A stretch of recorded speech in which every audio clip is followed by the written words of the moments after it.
emlékszem, például az, hogy rövid fogóval húztak ki, ami azt jelenti, hogy a homlokomat szorították, tehát az első érintkezés a világgal fémmel volt, nem emberi kézzel, és úgy húztak ki a homlokomnál fogva. Hogy erre szükség volt-e vagy nem, soha nem fogjuk tudni. Azok a szülészek, akikkel én most jó barátságban vagyok, azt mondják, nem volt rá szükség. Ez csak a férfi orvosoknak a buzgósága, hogy nekik segíteni kell. Körülbelül 5 éves koromtól 40 éves koromig rengeteget szenvedtem fejfájásokkal. És akkor tudtak fel a fejfájásaim, amikor emocionálisan vissza tudtam menni erre a születési pillanatra. És feloldottam, meggyászoltam, hogy így kellett, így fogadott ez a világ. Abban a pillanatban, amikor megszülettem, anyám odaadott engem az apámnak, mert tulajdonképpen apám ultimátumot adott neki, hogyha 1 éven belül nem szült gyereket, akkor elválik, mert neki gyerek kellett. Mert ő már 40 éves volt, és így követelt gyereket. Úgyhogy az anyám 6 hónapig ágyban feküdt, nehogy elveszítsen. Ezért például a mai napig utálom a hintákat és mindenféle mozgás, mert az anyám nem mozgott. Ő volt az első hajóm, és ő csak kolbászt evett és uborkált.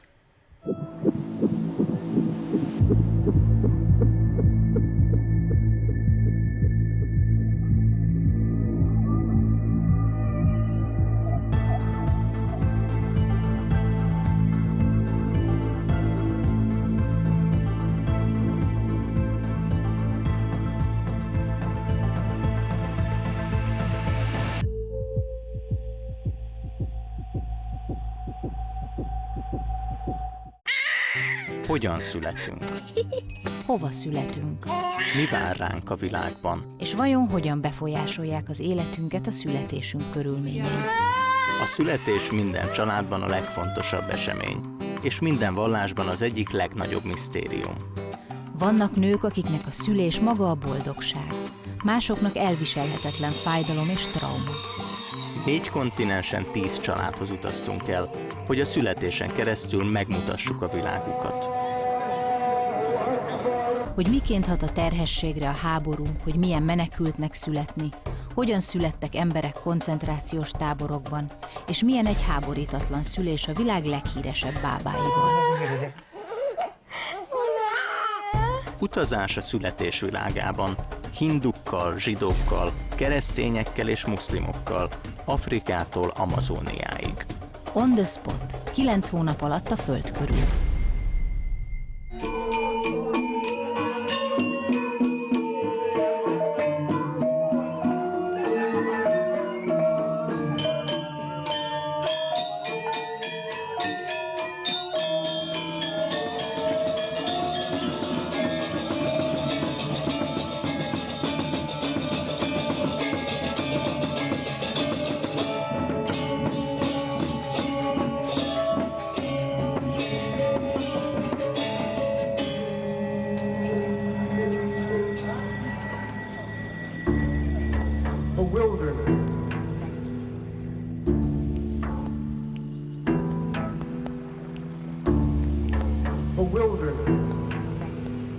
Bali egy hindu vallású sziget a muzulmán Indonéziában.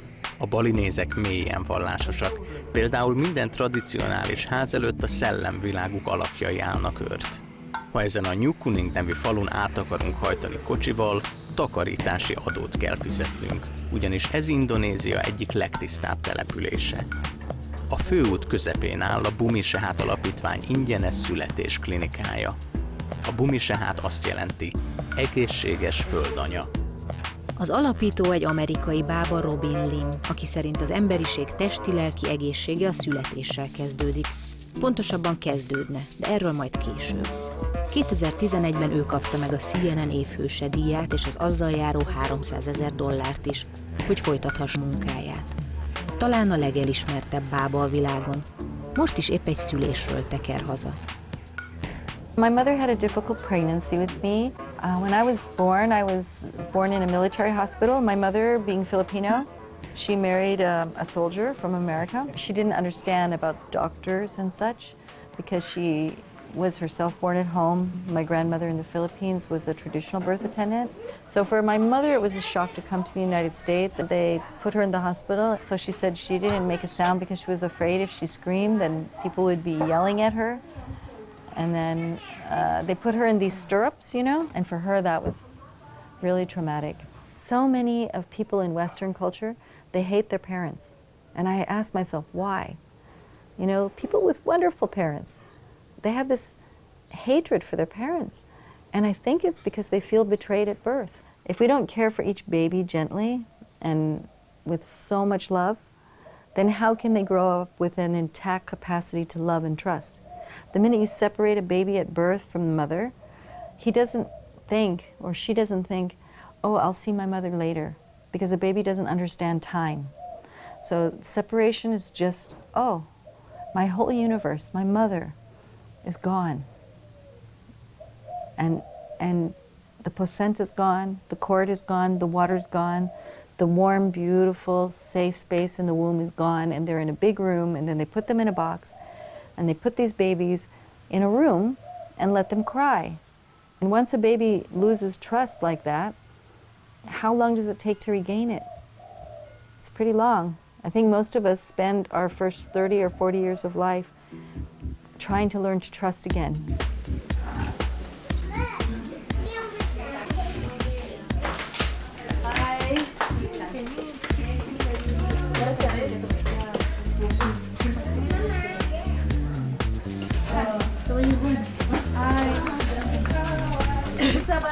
Bisa bantu dia cari makanan di sini. Halo.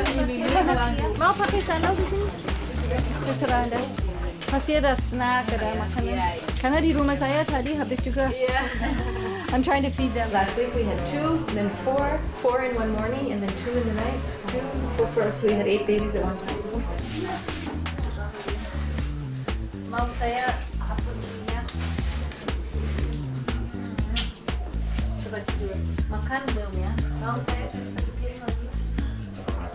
So what I've seen in the hospital, helping in the hospital, where the baby's born, they clamp the cord, they cut it, they take the baby away, they pull on the placenta, they're giving injections.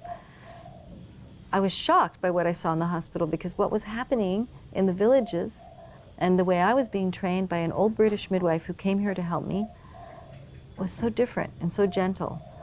And I had already had 5 babies, and my midwives were so gentle. I mean, they put the mother in the stirrups, and then she has this really challenging experience of her body working so hard. And yet she has to relax and let the baby out, but how can she? Strangers are looking at her without clothes on, and they come and they put a glove on and they put their hand inside her vagina without asking her, without permission. If someone puts their body part in my body without permission, I'm not going to allow that. But if you're in pain and you have your feet in stirrups, I mean, in my mother's generation, they actually strapped your hands and feet. And how does that affect the relationship with the child? And how does that affect every single human being's relationship with each other on this planet? And how can we build peace when we're doing that to women in childbirth? So unless we've healed birth, how can we heal our earth?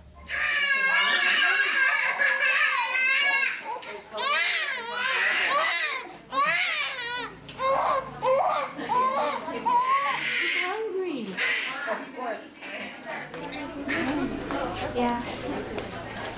36 minggu. Go ahead, we're gonna have Dr. Berapa kali gerak satu hari ini? Berapa kali? How many times is the baby kicking? Not a lot. Do you drink enough? No.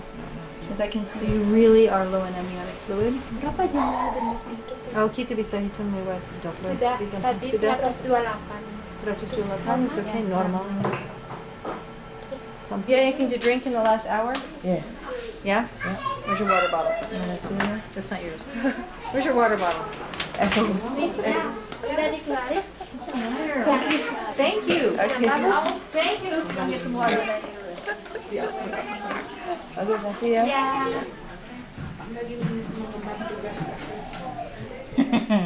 What do You're you already- mean? Like real life That's your size? cervix. No. This is life size for 22 weeks. Yeah, it's already a big baby. Well, look at your stomach. Look at your belly. Yeah, That's but how I it mean, fits. Look. See, the cervix is down here. Can you believe that? I thought he's smaller a little bit. That's No, great. He's quite big. Mm-hmm.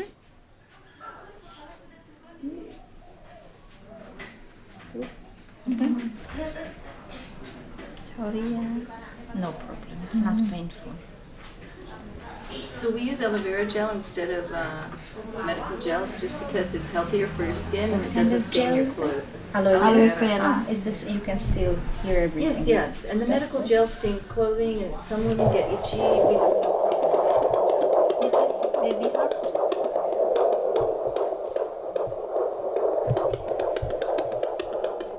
Okay, push your hand. Yes. So you're done. These are organic vitamins from the U.S. They're called Perfect Prenatal from New Chapter. Mungkin dia perlu dua karena you can take 1 or 2 a day. They're food-based. They're completely organic, and if you don't eat meat, there's no animal product I here. don't eat meat. It's vegetarian. Thank you very much. So Then you have foreigners coming, yes, villagers, everyone. everyone. That's From the amazing. people who beg in the street to the rich expats and the prostitutes come here. Whoever wants to have a gentle birth, and especially those who have no money. They come. Because you can do that for them for free. Or you Yes, can. of course, if rich people come, they make a donation which helps to subsidize the poor, which is really nice. I don't know, for like the last 5 years, yeah, it was. We have They're so coming. many Russian patients. They come here and they say, yeah, if I give birth in the hospital in Moscow, they take my baby for 5 days and I don't see the baby. And they give the baby sugar, water, and tranquilizer. Why do they do that? What's the Reason to take Yeah, the baby for 5 yeah. days? Because there is the studies showing that a baby, if you protect them at birth and they don't have trauma, then their capacity to love and trust will be intact. This is why it's so important for you to have your baby in a place where no one will cut the cord immediately and take the baby away. So they've read the studies. The government there is not foolish. They know that if they want to prevent a revolution in the future, they have to stop children from loving and trusting. Because a revolution only happens when people connect deeply. They have to come together. They have to organize. They have to share a vision and a mission in life. But if you want to prevent that, you can have more control over the people by stopping the children from having an open heart. One little girl here who, every time her mother came for prenatal care, she was 5 years old, she just stands like this and she never looks at people. We try to hug her, she becomes more stiff. Russian girl? Little Russian girl, and her mom was pregnant, and her parents said, since she was a baby, if we hold her and hug her, she becomes tight. And they said they tried everything, they could not get her before 5 days after the birth. So then Katya gave birth here in this tub. This little girl, we saw her for months just being like this. And beautiful child. And her father even cried. He said, I try so much to open her up and to hug her, but she won't. And then when Katya gave birth, the little girl just stood there and we left the door open so she could just be in the energy, you know? And the mother, when the baby was born, she held him so tight. She was like squeezing him. And we kept saying, Katya, it's okay, don't hurt the baby. She says, if I open my arms, you will take my baby. And we said, okay, we won't take your baby. So slowly she starts to relax, the baby starts breastfeeding, and then she starts crying. And she said so many times, you don't take my baby? You don't take my baby? Of course we don't take your baby. And then when she got out of the tub, then her daughter came in and just laid down with her and the baby and just stayed there quietly. And an hour later, she was outside, she was smiling. We never saw her smile. Running around playing with kids, and she was hugging us.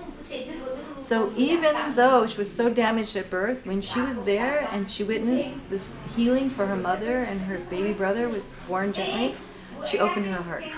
Satu pulang dulu. Nanti bel saya kalau udah apa. Oh, yang itu yang baru 2 cm. Ya, masih lama. Saya pulang dulu. Hai. Halo. Kasih.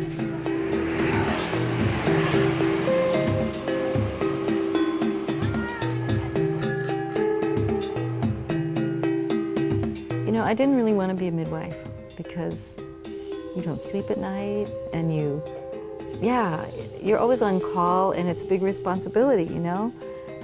I was actually 36 because I already had 5 children.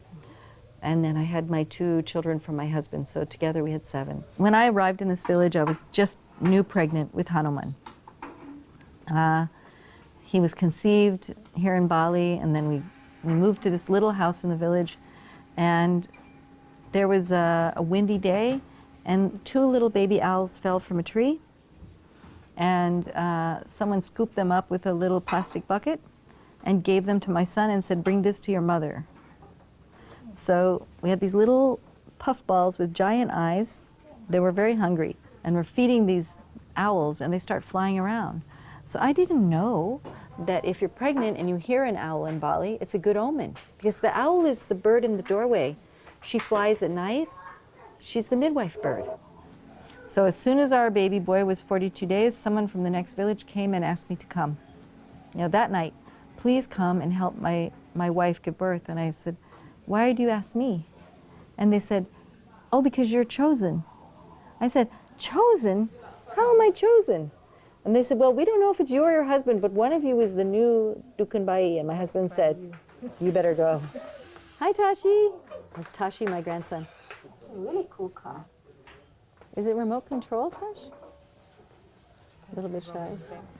Can you tell us why you moved from Hawaii? Yeah, that's a big question. It's because a big one, I know. because in 1 year, my sister died, my best friend died, and she was the wife of my current husband. That was, we were close, and I mean, I never thought of her husband as somebody I would ever marry because he was her husband, but she and I were very close. And her children would just stick to me after she died. So eventually Will and I, because the children wouldn't leave my side, and we ended up married. And so, yeah, it's a really special story. I always tell single mothers, let your children choose the father. Let the children choose, or give up men completely. Or let the children choose, because the children know. My sister died from a complication of her 3rd pregnancy. She was in America. She had an OBGYN doctor. She had insurance. She told him, "I don't feel well. Something is wrong." She was in Alabama. And he said to her, "Well, I don't have time, but maybe next time I see you in 2 weeks, I will think about this problem." He did not. I don't have time. He said he didn't have time. He did not look at her chart, which would have showed him that outside, the nurse had taken her blood pressure and it was extremely high. She died of a stroke in the night. Yeah. My own sister. Yeah. And I think it has to do, I mean, who's dying in America? America's number 60 for maternal mortality, meaning it's safer to give birth in 59 other countries that don't have so much technology in childbirth. If technology is the real answer to saving lives, why is the country using the most technology not saving lives, right? I mean, my sister is gone. I'm right now, my mother, she's 83. She still mourns my sister. You know, it's been 25 years. My nephews have children. My 2 nephews have children. My sister is not there to be their grandmother. I mean, it's not just the family right immediately that suffers, it's generations suffer when a mother is lost. If a mother says to me, "Something's not right, I don't feel well in my pregnancy," I am going to stick to her like glue.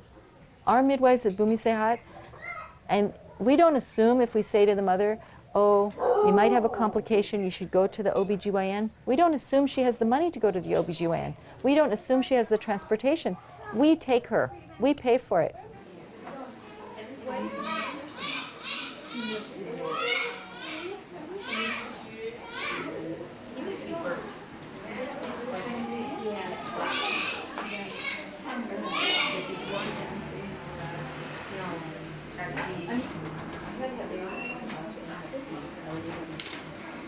Just don't do that.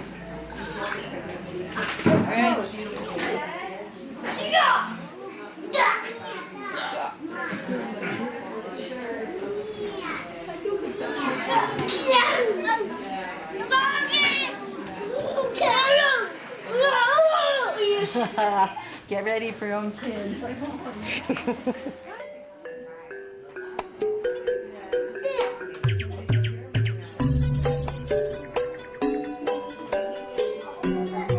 Maybe up and down when you're ready. Slowly.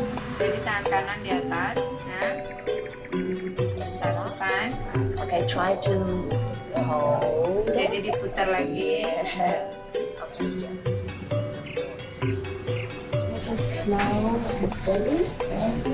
Stretching the movement for the left side of the body.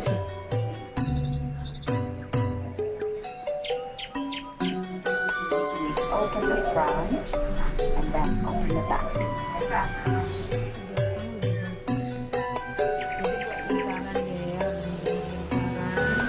Exhale to the side. Very gently you inhale, make it back.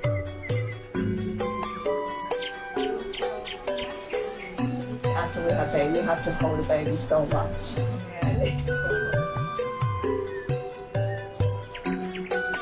Okay.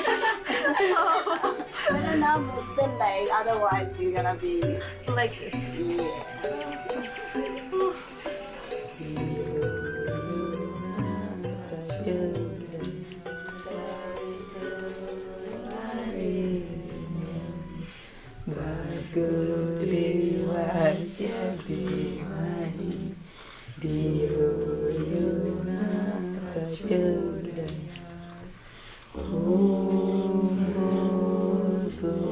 When a mother's giving birth, you really have to try to balance science. So if something goes wrong, you have to have your science, really your skills. You have to be ready to do something that maybe you don't want to do, something not so gentle, you know. For example, if the placenta will not come out and the mother's bleeding inside. So if you have to go inside and get the placenta, it's not a nice thing. And yet it saves a life. So, you know, you have to balance those scientific skills or those more crude skills, almost like heroic medicine. You don't want to do that. You want the mother to do everything herself as her body knows how to do. Because if you stand on just science, you'll fall down. One leg is not enough. 2 legs, okay, you can stand up, but you'll be wiggling. If you stand on 3 legs, you never can fall down. So science, good science, used wisely. Respect for nature, those are the 2 feet. But the 3rd foot is more important. In Indonesia, we call it adat. And adat means spirit.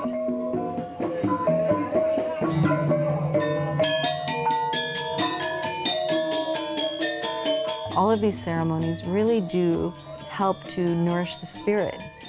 So in Bali, you see offerings to the not good spirits, like just a little bit of food on a little banana leaf, just a little rice. That's to keep the demons happy, so they won't bother the baby.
We need to have more support of the value of motherhood.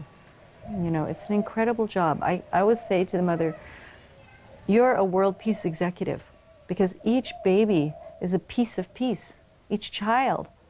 And if the mother's at home, and as much as possible the father's at home, you know, I mean, better you don't have a lot of money and you don't have all of these material things if you just have the parents there to support each other in loving the children.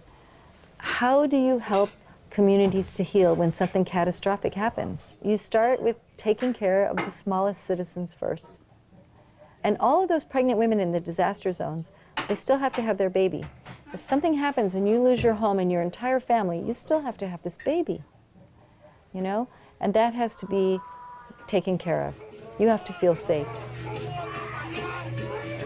Volcanic eruptions, earthquakes, and their aftermath are common concerns here. In this country, midwives are called to attend not only the blessings of life, but also disasters that bring many souls to death's door. On December 26, 2004, one of the largest earthquakes recorded in recent history occurred just off the coast of Aceh, the northern region of Sumatra, Indonesia. Deep in the earth, below the waters of the Indonesian archipelago, huge geologic plates shifted, producing a powerful, massive tsunami felt around the world from Asia to Africa. The destruction was unimaginable. A huge percentage of the population died. Almost no babies survived, few children, and less than half as many women survivors as men.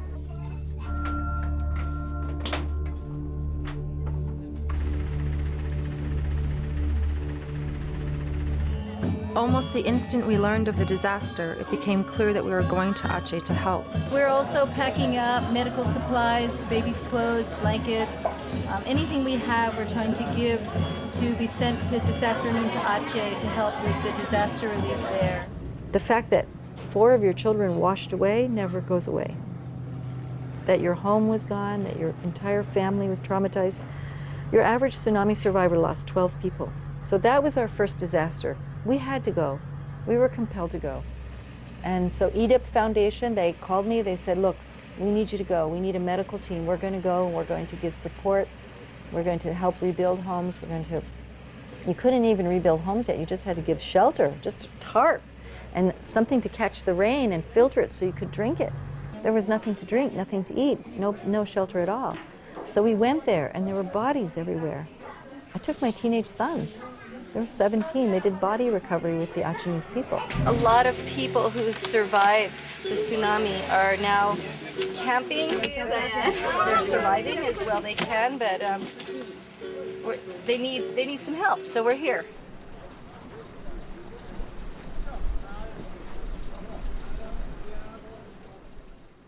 And because I do believe every single baby, every mother, every family counts, and every one of us makes peace or not.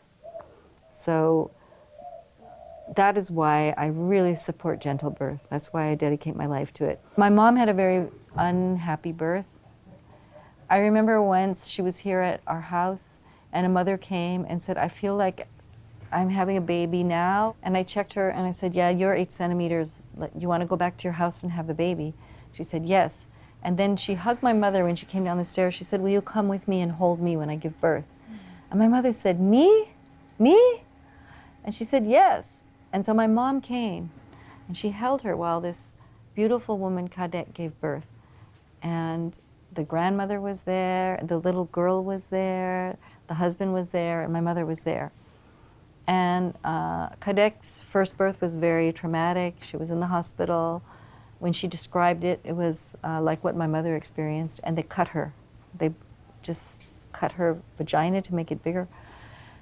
And most women do not want to even talk about that, having their vagina cut. If you get a room full of women anywhere in the world and say, do you want to have your vagina cut, have an episiotomy? Everyone will say no, no. And so my mother saw that the episiotomy, because the scar, oftentimes the episiotomy will break. So the episiotomy broke, and so I gave the lidocaine to numb her, and then I sewed her very gently. And my mom was crying so hard afterwards. And I was holding her, and I said, why are you crying, Mom? And she said, because they cut me, and then when they sewed me, they didn't give me anything to make the pain go away, and they sewed me like you sew a turkey, you know, like it's so. And she said, and it really, the scar is so, she said, if you could see me there, my scar is so bad. And she said, and what you did for that mother was so beautiful, and you cared so much, and you made it so perfect, and she won't have pain, and she won't have discomfort. It was very healing for my mother. to be with me at birth.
Ininya darahnya tergumpal-gumpal lah semua. Coba tidur saja.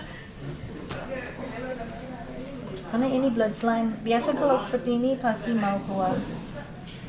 Can you get some baby blanket? Tarik rambutnya diikat dulu. Kita coba angkat pantat. Oke. Kurang berat. Kalau dia Oke. ya. Oke. Pelan-pelan aja. Nah, santai.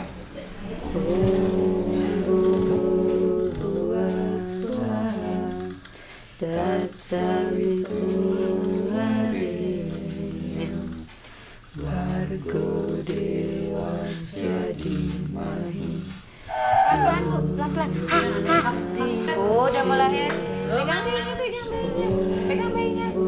Oh, nih. Itu kepala bayi dekat.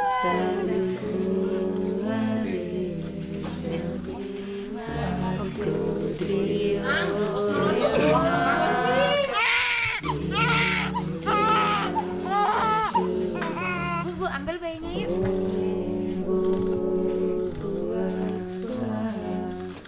Iya, sayang.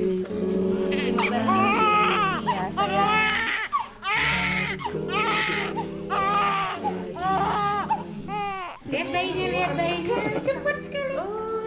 Itu surprise. Surprise buat Bapak. Cewek. Oh, cewek, dapat cewek. Terima kasih Tuhan, terima kasih. Siapa sama bayinya?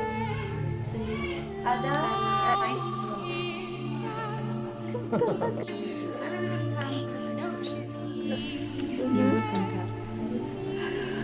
Luar biasa. I love you. I love you so much.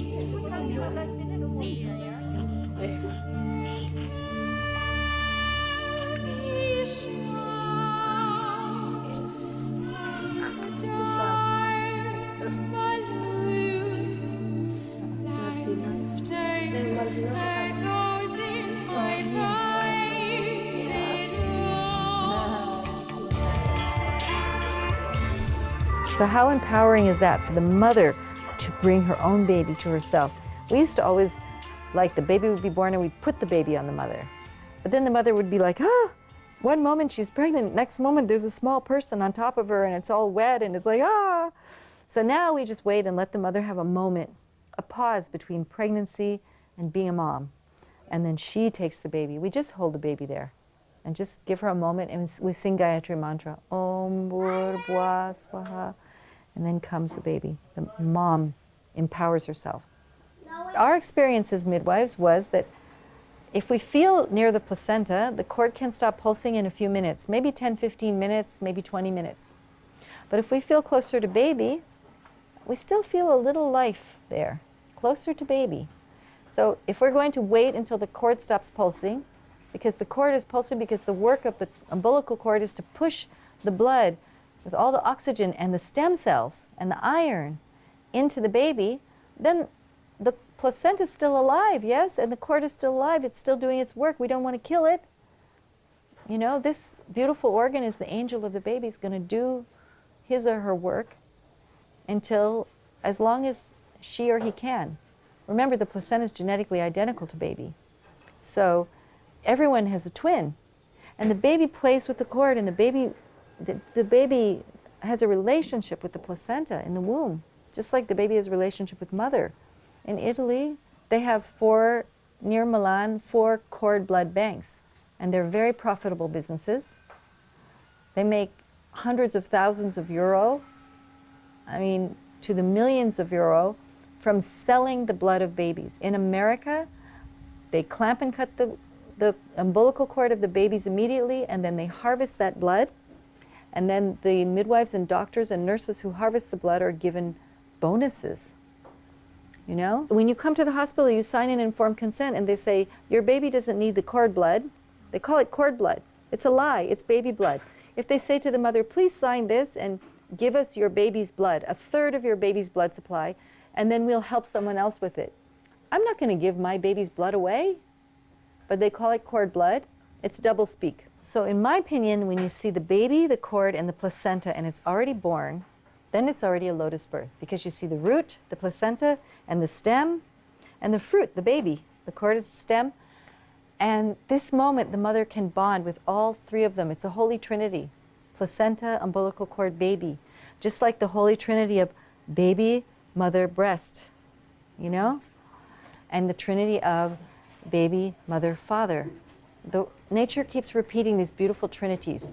My mother's people in the mountains in the Philippines, they would put the placenta in a coconut and they would hang it high, high in a tree so that the child's spirit would fly.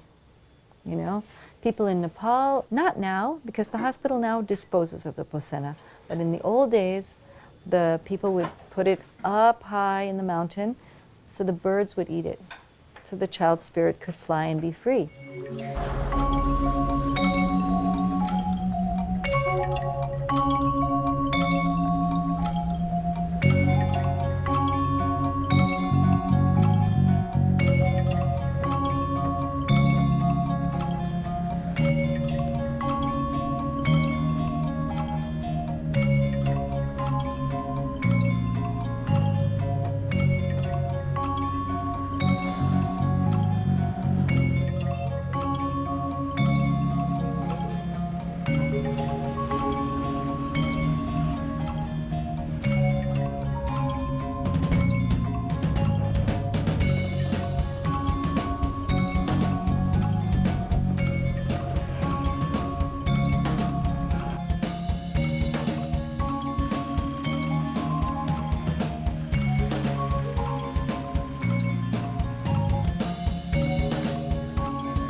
Welcome to our house. That's our room. Lovely. Tuh, Nana, tuh.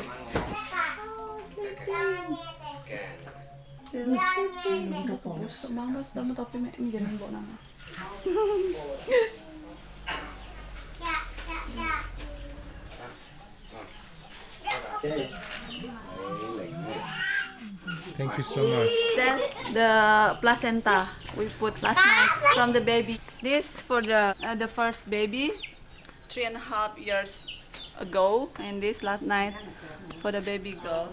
So we must put together.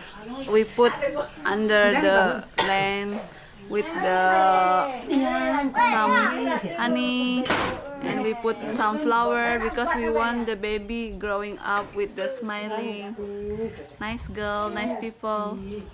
To be honest. So where is your placenta?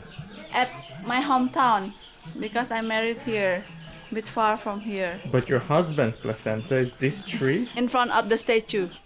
Amazing. If girl in the left side, if boy in the right side, we put the placenta like this. You see, the girl on the right, and then the boy is the left side. Okay. Why is it so important? Because we want the placenta carrying the baby, because like a brother and sister, she's born together like a twin. We believe it. Oh. That's why we put nearly the house.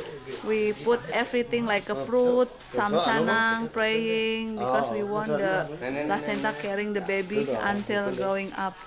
If we going outside, we just call, hello, my brother or my sister.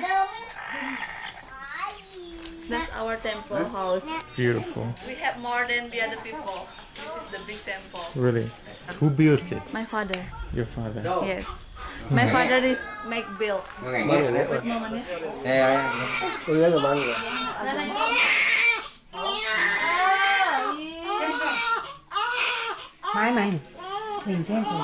Ibu Robin is really nice people. Is always give me support with love, caring me, give support, and then always said everything can be do, but start from belief inside.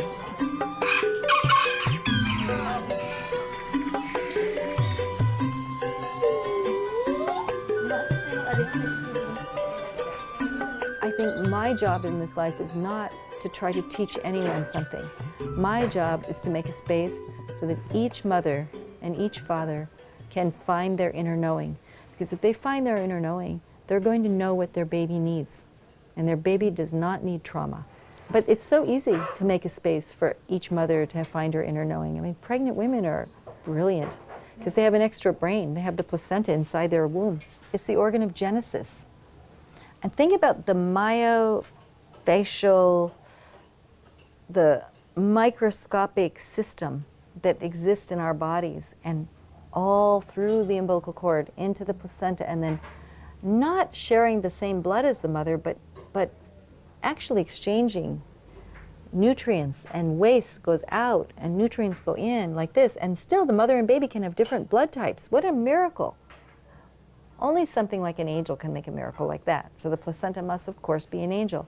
People always say, I wish I could see an angel. I'm like, just look at your own placenta. Look at your child's placenta. You know, that just gets cut off, thrown away. The mother never sees it in a modern hospital. It's a pity. And it's really the breakdown of culture. You know, how we give birth and how we feed our babies defines us. The work, what you do in Bumi Sehat, does it change the view of the nearby hospitals? Absolutely. I went to the hospital and I was transporting a mom who really needed a cesarean. And I called the hospital and I said, who's on duty? And they said, Dr. Haryasa. I said, Dr. Haryasa Sanjaya? They said, yes. I said, no, he hates me. He always says he hates me. He says I'm crazy. And they said, sorry, Ibu Robin, he's on duty. Well, I don't have a choice, you know? The baby's in distress, the mother needs a cesarean, I go in the ambulance, and I didn't beg. I don't go to the hospital and say, please, can I come in to the delivery room with my patient? No, my patient's gonna be alone. You know, this mother depends on me. So I just go in and I put on the clothes and I scrub up with the doctors. I don't beg, I just go in. I can always beg forgiveness later, okay? So I'm scrubbing up and Dr. Haryasa assumes I must have permission because I'm there. So I said, excuse me, doc, I have a request. The mother and the father do not want to clamp and cut the baby's umbilical cord. He looked at me, he's washing his hands, I'm washing my hands. He said, are you crazy? I said, of course I'm crazy. You've been calling me crazy for 10 years. He said, no, I have not been calling you crazy for 10 years. I said, yes, I hear all the gossip. He said, I've been calling you crazy for a minimum 15 years. He said, but whenever you send me those nice emails and you're so polite and you say, please read this beautiful research about the benefits for the baby. And he said, I read your emails. I don't just delete them, I read them. He said, the other doctors, they delete them. Oh, meanwhile, you know, now we're done with our hand washing, we're going into surgery with our clean hands. He said, come on, we do a lotus birth. First cesarean lotus birth, right? In history of the world. This is I mean, this baby is like 12 years old now, I think.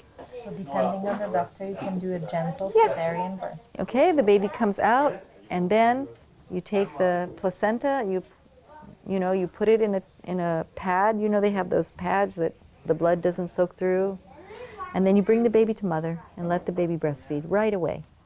You know, that's a gentle cesarean birth. Makes total sense.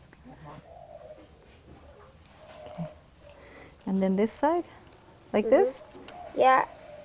And how will this go here? I mean, just do it like this after that, and then put it in that hole after that. Okay. Make it go out after that, make it go back there and tie. In college, I had a super practical major, and that was world religions and philosophy. Yeah, I mean, my parents were mortified. But I felt like, I didn't want to be a midwife. I wanted to just be a poet. And I love poetry. So I wasn't thinking of a practical life at all. I was a dreamer. Yeah. Which is why when my children are dreamers, I completely encourage them. That's my son Zion coming down the stairs with his girlfriend. Hi, Sophia. Hi, Zion.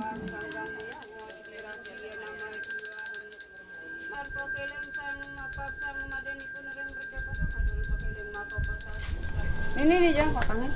Nawang kapirin. Nawang kapirin. Iya, luas ini luas aduh. Luas. Ez a baba ma ér hozzá a Földhöz életében először, a nyabután szertartás keretein belül. Balin rengeteg rituálé kapcsolódik a születéshez és a kisbabákhoz, de egy balinéz ember életében ez az egyik legfontosabb ceremónia. Vannak családok, ahol nagyobb jelentősége van, mint egy esküvőnek. A balinéz babák 3 hónapos korukig semmiképp sem érhetnek a Földhöz, mivel úgy tartják, hogy ez egy szent időszak, amikor még túlságosan kapcsolódnak a szellemvilághoz. A hitük szerint ez éppen ma ér véget. All of these ceremonies really do help to nourish the spirit. I've seen where a child is having, this, they call it colic in the West, crying every evening at 5 o'clock around there when the sun starts to set, and then it's the time in twilight, Many babies cry during that time. Well, the Balinese don't look for a medical reason. They say, well, of course. And actually in medicine we know that colic is not treatable medically. They can't find a reason. It's as if the baby's stomach is upset, but there's no reason. So what they do in Bali is they take the red onion and they put it on the spine, sometimes on the top of the head. Sometimes they put a bit on the heart so that the baby will feel safe from spirits. Pakulun yang Brahma Wisnu Iswara ngelepas anon teka sudah tangan. And if there's anything I learned from living in Asia, it's not about the grown-ups. It's about the youngest person. It's about the youngest person in the family. They take the toddlers and they sit them down and they put the brand new babies in their arms. And they say, Kasih adik, kasihan adik. And that means you give to your younger sibling, you give everything. And you see 2-year-olds, if they have something they like, a toy or a fruit, and then the younger one is sitting there, they offer it.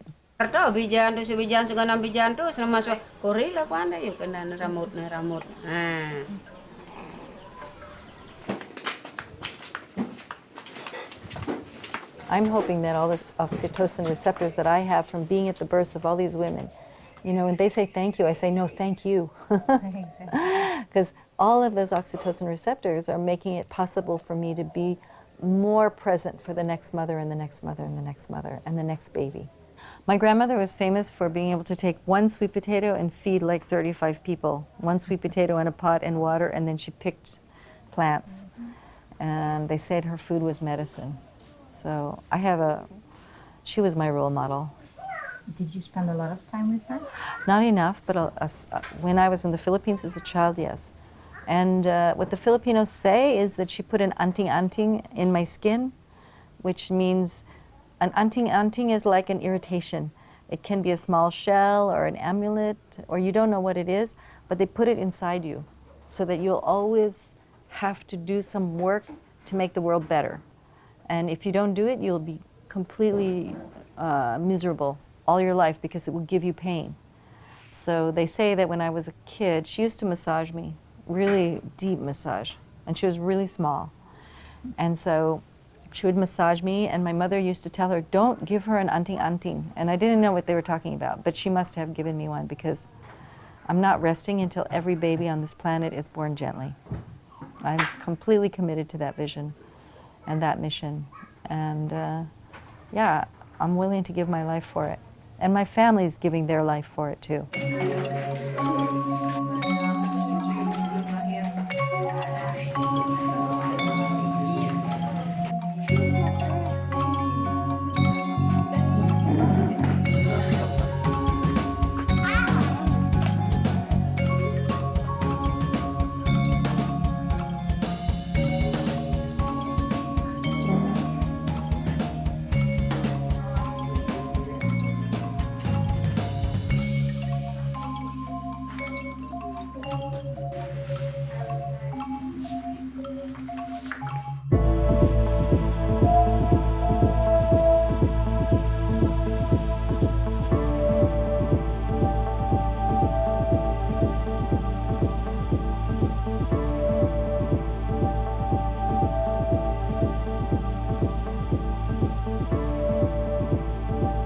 A műsor támogatói